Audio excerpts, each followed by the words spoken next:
Welcome back, everybody, to Waadaplaya Concussion Sub Series, which we will rename it because we are trying to come up with a new 2023 way of managing the plethora of cricket. Everybody complains about a lot of work, but we seems to have a lot of cricket in 2023. So what we thought is, starting this year, once a week, it'll be our effort.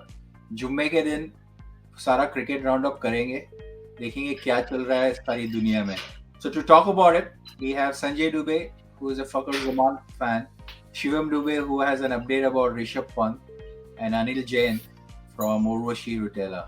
Welcome, guys. And what do we have for this week? So where do we start? There's so much cricket going on. I thought in my lifetime never will I see or say that there's too much cricket, but even I can't handle this much cricket. I have just completely lost track of what's happening where. The least I do is just follow the international matches around, see who's winning, etc. But yeah, there looks like to be too much cricket. But World Cup here, IPL and the 50 over World Cup is what we all. And Shivam and Anil, kuch khas khabar? I mean, like Sanjay said, there's so much of cricket happening that we're not able to follow. I just saw the score right now that New Zealand won against Pakistan. So, I mean, it would have been better if Pakistan would have actually played in Abu Dhabi where they have a better record. I mean, like 4 out of 5 series they have lost in home condition thing. The team got announced for Australia first test match, so that's nice. Unadkat is part of the squad, so that's nice. Prithvi Shaw scored a triple century in Ranji and he got selected for a T20 series, so that makes sense.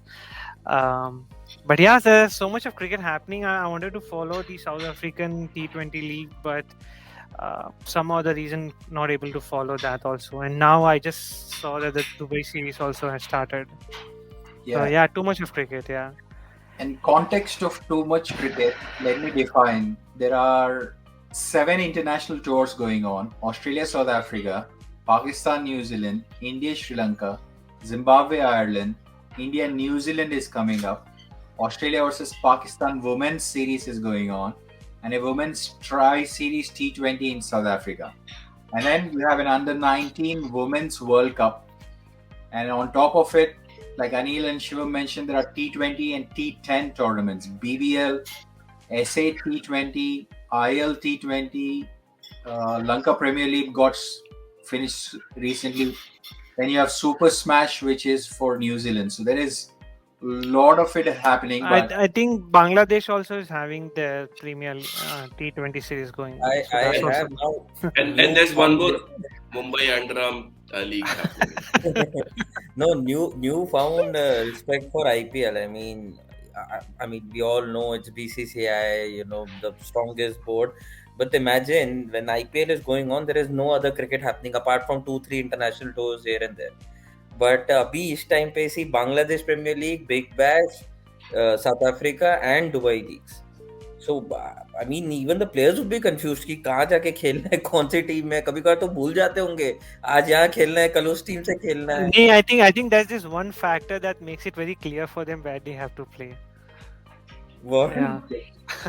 well, Who pay? Wherever the earnings is nice. So yeah. So we will target small set of things. Like I said, weekly roundup, half an hour में देखते हैं हम लोग कितना cricket आपको ला सकते हैं. Let's start with Rishab Pant. Unfortunately, as you guys know, late last year he ended up with a road accident.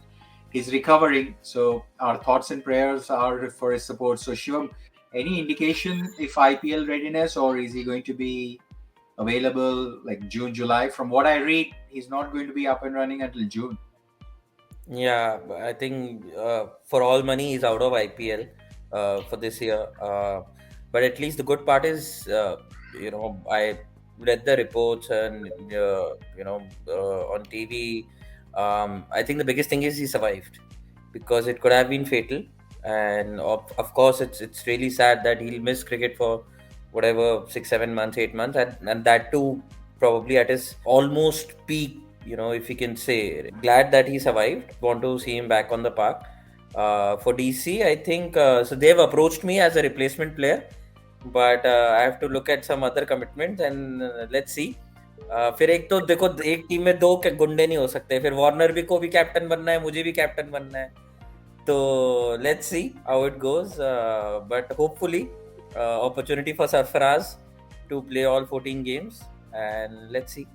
Yeah, but Plus, Shivam has to captain the Mumbai League as well, so he can't do two jobs at the same time.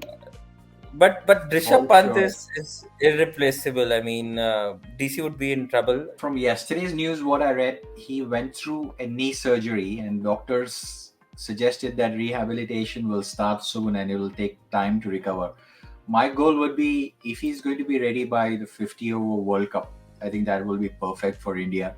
Everything else can stay back. I think he has enough backup. But in all fairness, I think all the support he needs, he's getting from BCCI, thankfully, and also looks like the media coverage has significantly reduced on him, because that was one other complaint which his family had, that there are so many people coming to meet him and see him that he's not getting time to rest up.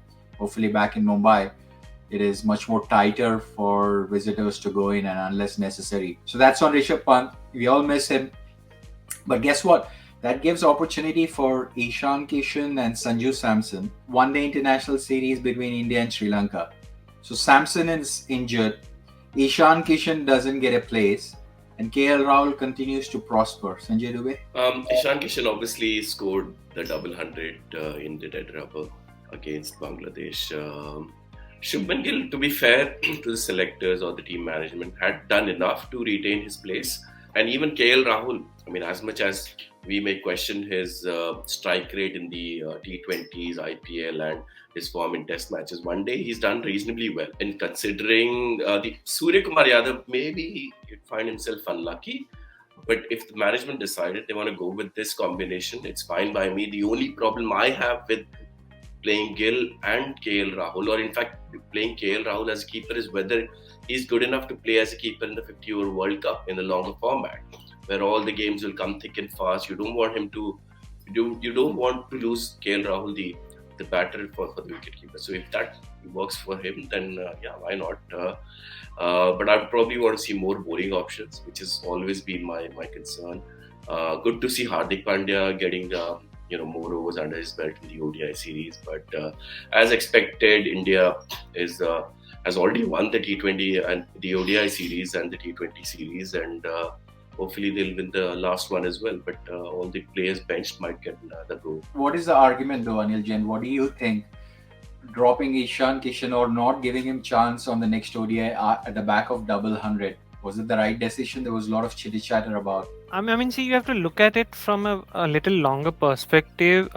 Ishan Kishan came in place of somebody else. So Ishan Kishan was not meant to play for a longer time. I mean, he's getting built up to be the next keeper batsman or the next opener as such. So even though, I mean, irrespective, even if he would have scored a triple century, he would have, would have been replaced because KL Rahul was your VC for some time back, and suddenly you're not going to drop him. That doesn't seem fair. Plus, he's done pretty well in Indian series at a position of 5. He has a good average, so he has done that pretty well. I mean, if the openers and the your third batsman are not able to score, then you need someone like KL Rahul who can at least be at the crease and can score around. So KL Rahul as par on the 5th position is pretty decent. It's not completely wrong. What they could have done is see if Rohit Sharma, Ishan Kishan plays, Rohit Sharma, Shubham Gill plays, see what works well. And credit to Gill, I mean, he hasn't done really wrong. If you look at Gill's batting, he looks like a very talented batsman. His stroke making is really good. So you really don't see someone who's who gonna click or not click. When you look at Shubham Gill, and I've seen him in stadium also, when he's there at the crease, he looks like a confident batsman. The way he times the ball also is pretty nice. So he has done well for himself to have a place. So Ishan Kishan it's luck also. I mean, there are so many players, fighting for that position. So you never know. You have Shikhar Dhawan. I mean, he's been there for so long. Even he doesn't get a play. So it's a very different, dilemma for the board also there. Yeah. Your New Year wishes to everybody. You had one wish that Kohli has 10 hundred, so he ticked one. How happy are you that he is back into the form, especially with One Day International World Cup this year? No, very happy. The 100 is ticked off. He's back to scoring big runs, right? 200s back to back. Probably 90%, or not 90, probably 80-85% of the Kohli that we know, right? Just on this point of whole Ishan Kishan, Rahul, and all this stuff. See, management did the right thing by sticking with Shubman Gill, right? In addition to what Anil mentioned, uh, I would say that Shubman Gill is lot more consistent than Ishan Kishan. Ishan Kishan, just take out that one double hundred from Ishan Kishan's last 10 matches, and you'll see the difference. Fantastic innings, that's fine, but just one innings, right? And the biggest problem with Ishan Kishan is, you take if any of his innings, for Mumbai, for India, the strike rate would be 100, 110, right? The problem is that you will not find any ones or twos. He's either a 4 or 6 player or a dot ball player. So he has to learn to rotate the strike, and ODI you can't survive without that, right? So Ishan Kishan still needs to add that dimension to his batting. Yes, that was a terrific innings, but I don't see Ishan Kishan in the team. And second, I think KL Rahul needs to put in some extras for his wicket keeping. I think it's a fantastic decision of stripping him off of the vice captaincy, and this now itself indicates that he's not a automatic selection in the team, right? For the entire last year, we all said Rahul should not be in the 11, but the problem was he was the vice captain or the captain, right, in every match. So now that Hardik Pandya has come up, KL Rahul is not an automatic selection in the 11, right? And if he wants to ensure himself of a place, he needs to work on his keeping, and then it solves this problem of that the management has to play Ishan Kishan or has to play Sanju Samson. See, Rishab Pant is out of question. DK is nowhere there, right? Now with KL Rahul taking up the gloves, it gives you that additional option of probably opening with Rahul and Rohit Sharma and playing Surya Kumar Yadav along with Shreyas Iyer. Shreyas Iyer has been your best batsman in the last 1 year. It would not be fair to drop him to accommodate Surya Kumar Yadav. And to not accommodate Surya Kumar Yadav in this form is also criminal. So with KL Rahul donning the gloves gives the management an extra option of somehow playing Shreyas Iyer and Surya Kumar Yadav together. And the fact that he can open the innings with Rohit Sharma. The debate here is Gill warrants a chance. Of course, he's costed Shikhar Dhawan probably his one-day international career, is how I'm seeing, because he was a captain up until like September, October last year of a white ball 50-over team, and now he doesn't find a chance. So I have a solution, just a quick 30 seconds. Good solution. I think we need the rule of impact player now, so that we can give everyone some chances. Okay, impact player in one-day international. But Sanjay, hasn't BCCI doing the same thing? They gave chance to everyone. How many captains did we have? 6, 7. So that's also there. Yeah. Akshar needs to captain. I think that'll be my wish for the year. No, Shami. I think some senior wise Shami is still there. I think, so maybe he gets a. Yeah. Maybe we qualify for WTC final, and then as a ritual we'll have. One fast ball. Yeah. Awesome. So that is India, Sri Lanka. So coming to Pakistan versus New Zealand one-day internationals. 2-1.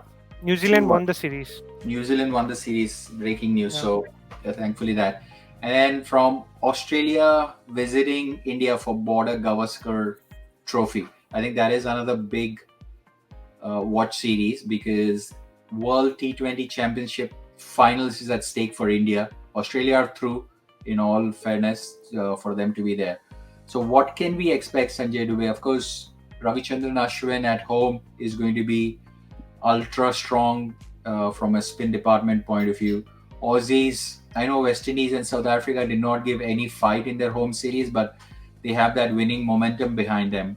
So what are you expecting in the Border Gavaskar Trophy starting February? Just a quick word on the Pakistan-New Zealand one first. I think everyone raves about the hospitality of Pakistan, but they've gone way too ahead with this. They've lost the Test series as well as the limited overs format to New Zealand. So quite bad, I would say. Anyways, coming to the more important part of Gavaskar, obviously India's job is slightly easier to make it to the WTC final, thanks to South Africa. They only need to not lose the series. If they draw 2-2, I think they should be through. I think Australia has got a good chance to win after 18 years, because if you look at India's track record over the last couple of years, the key difference post that 36 all out has been Rishab Pant. He's come in and rescued you from so many different situations. Even in Bangladesh, yes, you had Ashwin and Iyer getting those runs in one of the test matches, which we almost lost. But Rishab Pant in the first innings did well. He did well in both the matches. I think Australia's got a good chance to win more than one test match. And people talking about, apart from Lyon, they haven't got any spinner. No one knew O'Keefe from back in 2017 in Pune when it was a raging turn and he got plenty of wickets. So if India's going to go ahead and those type of wickets, then I think I would see a very closely contested series, and I think Australia are fully prepared to try and win this. But I would take a 2-2 as a fair result for India, to be fair. Shivam, what do you think? India at home, of course, Australia's final frontier. Somebody asked, I think David Warner, saying, do you have retirement plans? He said, I want to win in India before thinking about that. Steve Waugh tried, Mark Taylor tried. There has been a lot of history and nobody was successful. So do you think Pat Cummins and his team have it in them this year to upset India at home? Rishabh Pant not in this in the scheme of things makes a big difference. Dubiji mentioned, Pant has been sort of a savior in Test, right? In Australia, in England, recently in Bangladesh. Whenever we were three wickets down, 4 wickets down, suddenly Pant would come and score those quick fire 50, 100, and from a dangerous situation, or just suddenly we are in a close to winning situation just because the quick runs that Pant used to score. I think this series, we'll see Virat Kohli sort of standing up, right? Because he's, shook off those cobwebs in T20. He scored 100, right, against Afghanistan, did really well in World Cup, then has scored 200s in ODI. So I think Tests are only, he just 1 century away now in Tests also. And then he'll be good, back for good. That, okay, Virat Kohli of the previous years is back. So I think we'll see Virat Kohli doing well this time. Pujara coming back to form. I think those Bangladesh pitches and that lineup was pretty challenging. So Pujara scoring those runs is a good sign for us. The only dicey thing that I have is who is going to be your spinners, right? Ashwin is an automatic one, but who's going to be a second spinner? Kuldeep has been really good. Akshar has been really good. Jadeja used to be a second spinner, but he's coming back after an injury. So probably for the first test, who's going to be a second spinner? That's a question. But from Australia point of view, they are in top form. Again, granted that, Sanjay, you can say that South Africa and West Indies didn't give much of fight, but South Africa bowling was strong. We always knew that they have pace battery. But look at the top order of Australia. Warner, even though he only had 1 double 100, Khwaja, who's in prime form, Labuschagne, Smith, Alex Carey, Travis Head. So batting looks ever strong for Australia, and it'll be India bowling versus Australia batting, I think. Suman, Australian fan. Suman, क्या चाहते हो? मैं बोल दूं 4-0 जीतने वाले हैं Australia. 4-0 होने वाला है, but seriously, no, to give credit to him, he's right. I mean, this is the strongest batting lineup after the 2001 series. If you can, I mean, you had Matthew Hayden, Gilchrist, Ponting, Steve Waugh, and Martin, and all those guys, right? So after that, this is the Australian team where we have the strongest batting lineup, and you have these players who knows how to play spin. I think Warner has enough experience. Khwaja has been playing well. Labuschagne and Smith, they also they use their feet very well to place against the spin. And again, it's gonna be your Indian spinners, because Akshar Patel is in prime form. Ashwin knows how to play on the Indian pitches. Where India is going to lack here is your Kohli and Rohit Sharma. Let's be honest. I mean, Kohli has scored those centuries now, but if he's coming to the pitch, you're not gonna be thinking, "Arey, aaj bhi century marega," like how we used to think 2 years back. So that kind of a lack of confidence, I don't know if he has, the team has, or it's just the audience, just us. Rohit Sharma, we are not sure. He's been back after injury now, so it's gonna be Pujara, Iyer. You don't have Pant, so your Indian batting also looks a little fragile. And then when it comes to fast bowlers, you have Pat Cummins, Hazelwood. I think Stark is injured. These are the two bowlers who knows how to bend their back, and even if there's nothing in the pitch, they can still bowl well. So to support the spinners, if Indian batsmen are playing really well and they're playing the spinners well, you have Pat Cummins and Hazelwood to bend their back and bowl those overs, those critical over where they don't give away anything. You can't expect the same thing from the Indian bowlers. So this is where there is an advantage. But having said all that, it's still Indian pitches. It's Indian. Nobody has ruled their home series like India has done since past 20 years now, I think. So that's the main critical point, which is why I think 2-2 becomes fair now. Who's going to be a second spinner, Anil? Akshar Patel. More or less, Akshar Patel should even come if in first. Yeah, but the management has to see how fit he is, because suddenly coming into the team they also needs to realize. I mean, they need to be brave enough now to take a decision, because Akshar Patel is in prime form. His bowling is stump to stump, like what Jadeja does. His batting it's wonderful.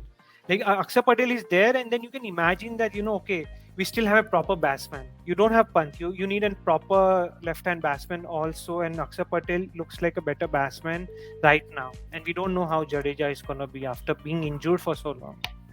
And if I have to be sort of critical of the Indian Test team, Kohli's absence as a captain cannot be undermined. You look at the performance of the team since he's given up the captaincy.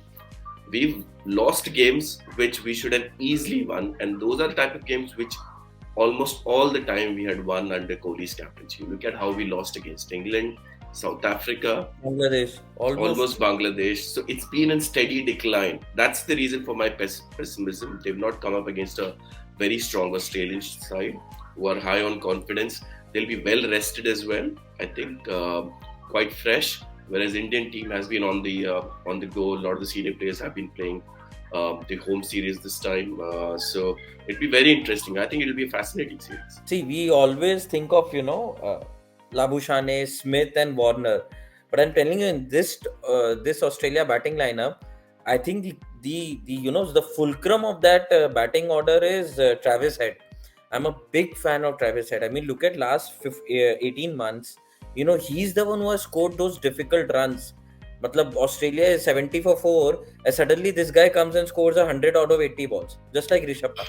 Uska naam Travis Pant hai, main wahi bolne wala tha. Still untested on Indian pitches. I don't know how he'll handle Ashwin or Akshar, but Travis Head is someone we need to be very aware. कहीं वो Smith Labuschagne के चक्कर में we'll think कि ये out हो गए, तो अभी we are in control, and suddenly he'll come and score 70-80 runs, and then we'll be on the back foot. You give Ashwin 13 overs, he will do it. Don't worry. I have confidence. No, so another point for Indian team is Rishab Pant is out. Who's going to be your keeper?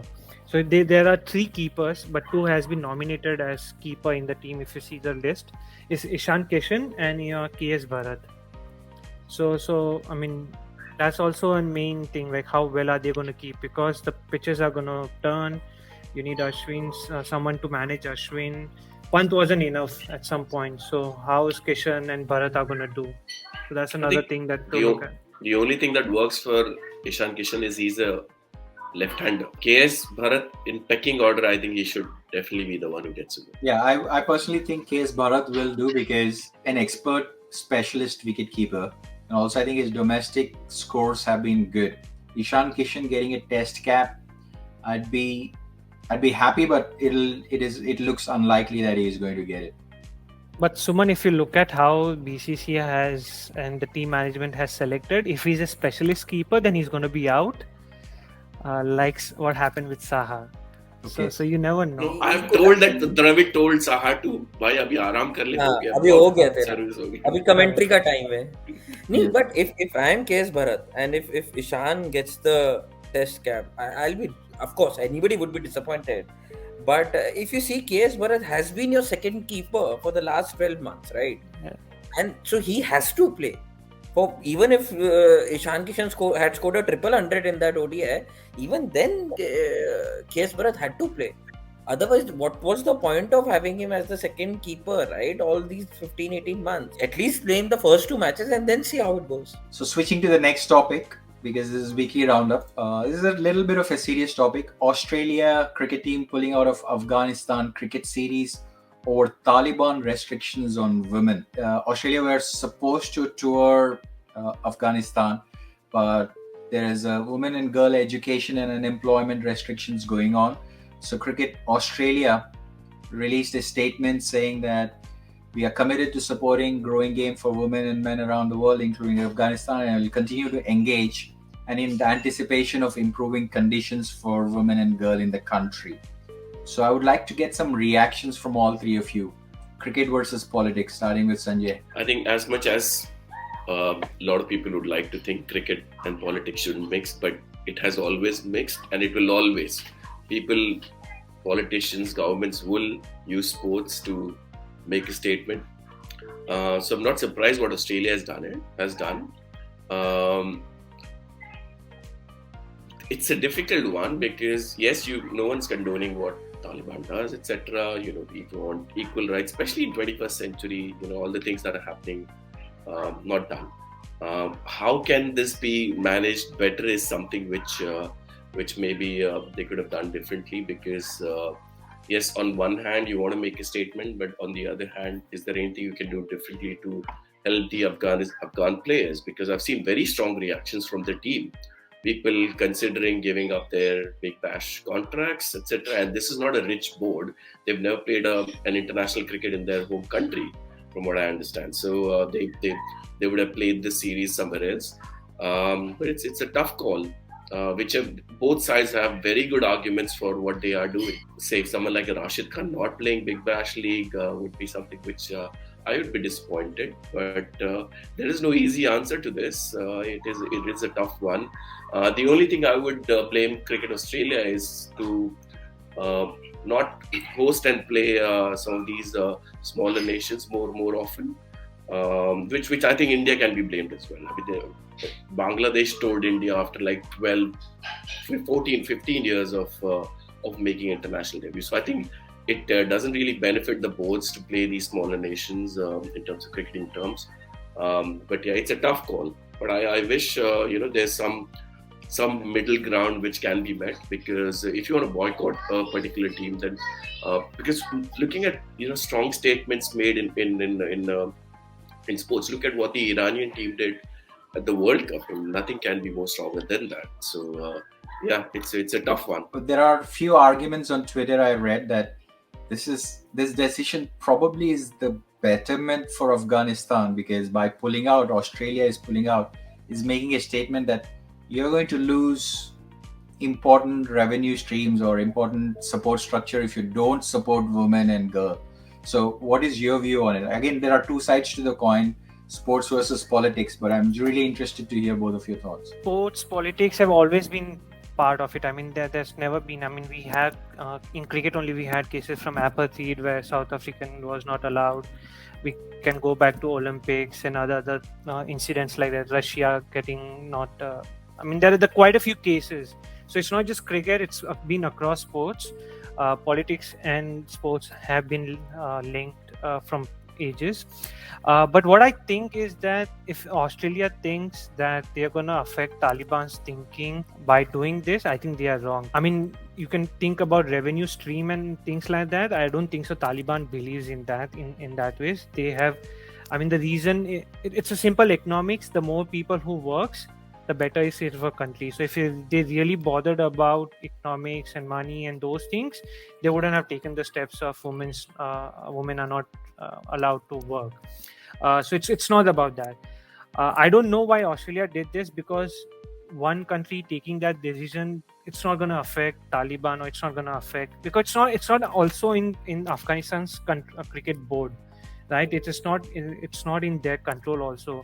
Rashid Khan was suddenly selected as a captain, and then he said, look, there was nothing discussed with me. So there's a lot of politics also happening with the cricket board in Afghanistan also. So the only loser here is the Afghanistan cricket team. I mean, we have seen how spirited they are, how good they can be. Maybe Australia should have thought something, maybe move somewhere those matches to some other Middle Eastern countries. There are quite a few grounds available. Maybe something could have done on. I don't know if that kind of a conversation happened, but if Australia thinks that by taking this step they are sending a message and that message will be heard by Taliban, I don't think so. That's going to happen. I mean, look at the philosophy from where Taliban comes from. I mean, it's But Anil, happening from 1780. Yeah. just so that you know, the games are supposed to be happening in UAE, not in Afghanistan. Then I don't really understand Australia's point there, because I don't think so anything is going to get affected. They could have supported. They could have made the board of Afghanistan much more richer and a little bit more empowered, and then they can go and talk to the government there. Otherwise, Australia thinking that they will directly talk to the Taliban government, that's not going to happen. So the point, see, nobody likes to miss out on such kind of series, and especially when Afghanistan is involved, right? Because as it is, they get so few opportunities to play. But if I just have to say just one thing, I mean, if there would have been any reason which justifies pulling out of such a tour, I think this is a valid reason. And also I understand why from where this is coming, and probably this is one of the right and justified reasons. Whether it makes a difference or not, that's a different thing, but I think one of the valid reasons of pulling out from such a tournament. So yeah, I think bad luck for Afghanistan players and bad luck for the Afghanistan cricket fans. They miss out on a chance of seeing some of the best players in the world to be in action. So yeah, hard luck to Afghanistan cricket. Cool. And Sanjay Dubey ka creativity hai. We now have a name for our weekly roundup called WaadaWeekly, which is perfect. ये कैसे होता है नाम की एक room में बैठे और सब कुछ अरे नाम सोचो और कोई भी घटिया भी नाम आ जाए हाँ यही सही है सही है perfect है WaadaWeekly. So with that, there is still a lot of cricket to cover, but we promised you that we will try and wrap it up. So before we do, Anil Jain, you have wishes to our Indian hockey team, so take it away.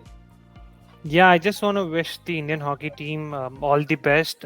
We are very proud of them. We are very confident that they're going to do well. They did show a lot of characteristics. I mean, the skill set in the first match that happened against Spain, a good team. They won 2-0. So I hope they go to the final and wins the World Cup. And also to our viewer, maybe if you're not aware, this World Cup is happening in India, in the state which is promoting hockey very well. That's Odisha. So I hope you guys do follow it. The matches are going to be played on Hotstar. I think all the matches are played, not just the Indian matches. So do go and watch those matches. Yeah. Go Indian hockey. Go Indian hockey. World Cup. So best wishes. Excellent. Shivam, Sanjay, Anil Jain, thank you for joining the WaadaWeekly. And Sanjay, thank you for naming WaadaWeekly. So hopefully we will put an effort every Friday to bring you the weekly wrap-up starting this week. Thanks for watching, and if you have not subscribed and you're a new subscriber, click on that subscribe button. And if you are already existing subscriber, continue to support us. Thanks for watching and see you next week. Thank you guys.